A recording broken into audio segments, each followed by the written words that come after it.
What's up, everyone? Just wanted to make a quick video on my long haul setup on my Tenere 700. Actually just got back from a 2,800 mile round trip from Austin, Texas down to Inglewood, Florida, about halfway down the peninsula.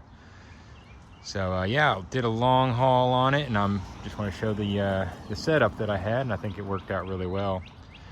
So number one thing, I've got the Givi Trekker Outback side boxes. These are awesome, and I really haven't seen a lot of reviews for them on the internet. In fact, I haven't seen any actual reviews. So they worked great. The one thing I will say, when I was installing them, it took me 2 tries. I had to get one bracket did not quite line up and fit, so I had to get a different one and put on, and it actually was still not quite right.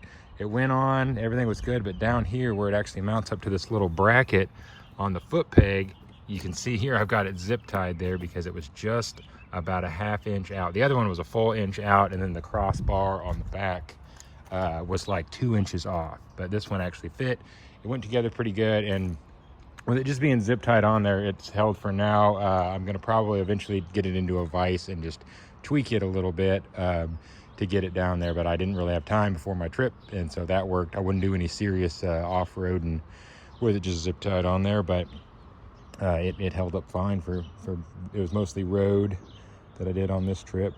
So as you can see, I've got the Yamaha factory crash bars. I think they're the best looking ones out there. That's just my personal opinion. There's lots of options, but I like those the best. They seem to be really good. I haven't really put them to the test. I've also got the Yamaha factory center stand, which I think is a must-have if you're going to really get out there on the road.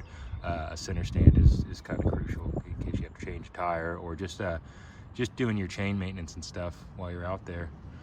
Other than that, I've got this little pad. This was about 40 bucks on Amazon, this little sheepskin pad.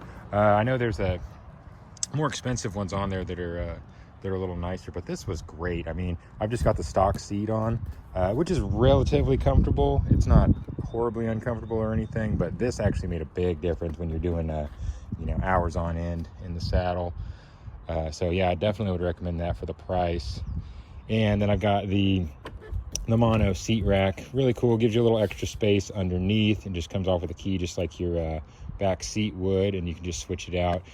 Didn't really use it at all, and now that I've got the side bags on, I've got lots of places to hook to, so I don't know, it does give you just a little more stable place to put your stuff. What I think I'll eventually do is get a dedicated tail bag that way I can have it strapped on there permanently, and I can just pop it off, pop my seat on, and then pop it on, rather than having to put on my big side bags. So back to the Givi Trekker Outback.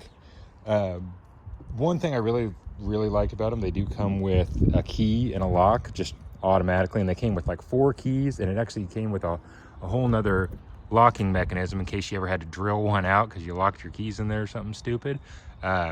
You could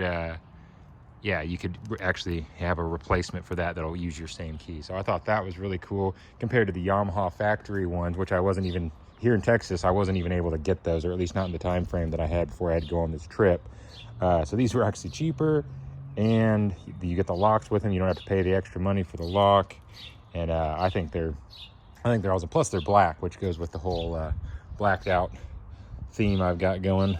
That's kind of my style. I like stuff just plain and blacked out. Took all the decals off. So other than that, I've got the little quad lock up front for my phone. That worked awesome. It's really cool to put that accessory bar up there so you can mount a GPS up there. I think I'll eventually get a dedicated GPS, but I was kind of rushed on getting ready for the trip, so just went with that, and it was awesome. Got a little cord with a charging port, just some USBs there. So that all was worked really well. And then I did go with the Yamaha OEM heated grips. They worked really well, particularly if it was just down in the 50s and stuff, which is the lowest I saw was in the 40s. And once it gets down to that cold, they didn't the cold air starts sucking the heat off of them pretty fast. So I wasn't overly impressed with them when it got cold, but when it's just cool, they worked really well. I think if you had some hippo hands or some covers on there, they would really hold that heat in a lot better if you were going to get into some real coldness. But as far as the look of them, I mean, they integrate right in. I love that. I hate some of the other ones that, you know, you have some big stupid looking thing mounted on there. It just looks cheesy to me. So really happy with the way they look, and they work really well. So what else? Yeah, that's pretty much it. One more thing about the Givi bags. They come on and off super easy. This is a little locking mechanism here that it locks it, and you can actually close it and latch without it being locked, which I really like. Some bags you have to lock all the way, and then, you know, you got to take your key in and out every time. That can be kind of a pain. So you can lock it to where it's locked on there. No one's gonna be able to take them off, but you can still open up and get in there. They're real spacious. You got lots of room. So again, really happy with those, and this is the only review of them I've actually seen so far. So hope this, if you're thinking about getting some hard bags for your Tenere, hopefully this helps, that's a good option. But do be aware that on installation they didn't quite line up. You know, I think they're all welded, so, you know, bike to bike is going to be a tiny bit different, and then each one looks like they're handmade, so, you know, you're going to have to deal with maybe doing a little modification on there. So just something to be aware of. If you've got a machine shop and a good vise and stuff, you can probably do it. I kind of had to put them on in a hurry because I was trying, you know, I kind of put them on the night before I had to leave for this trip. So anyway, that's my long haul setup for the T7, and hope you enjoyed this. And go ahead and like and subscribe if you want to see more videos. I'm actually going to put some videos up of my trip. I didn't get quite as much footage as I was hoping I would. My camera went dead on the way back, and I somehow misplaced the charging cord to it, so didn't get any video for the way back, but got some neat videos on the way to Florida. So that was pretty cool. So if you want to check that out, like and subscribe. Thank you very much.